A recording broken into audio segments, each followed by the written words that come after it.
Hi, this is Shamil, the CEO of Search for Common Ground. I've very much appreciated all of the expressions of support and concern that we've been receiving over the last 12 hours since Israel's attacks on Iran. We are in touch with our teams all across the region. We have very deep roots and leaders spread across the Middle East and North Africa. We're in touch with them and our partners to do all we can to ensure their own security and safety. But make no mistake, the entire region now is on the tipping point of a much broader war. And it is absolutely incumbent on everybody right now, especially leaders at the national and regional and international level who have any influence at all, to use that influence to de-escalate the situation, to end the violence, and to address and resolve the underlying grievances and disputes that give rise to this in the first place, as well as to reaffirm a commitment, a real commitment to international humanitarian law and human rights, which has been absolutely shredded, especially over the last couple of years.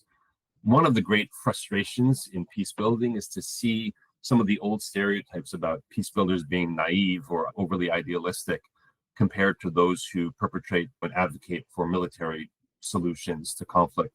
The peace builders are the ones considered naive, and warmongers are the ones who are considered realistic, when all of the evidence is very much clearly to the contrary.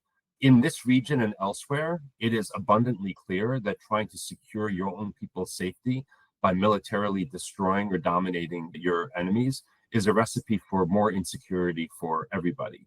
And that's especially the case now, today, in the modern era, when the means of harming each other are so much more varied and available to everyone, from unmanned drones that a teenager can pilot, to cyber warfare, to bio attacks, to attacks on soft targets, which is a euphemism for killing people in public parks, in their schools, in their hospitals, in their houses of worship. If there's anything that's really clear today, it's that militarized solutions do not make for a more secure world for anyone, including those perpetrating them, not over time.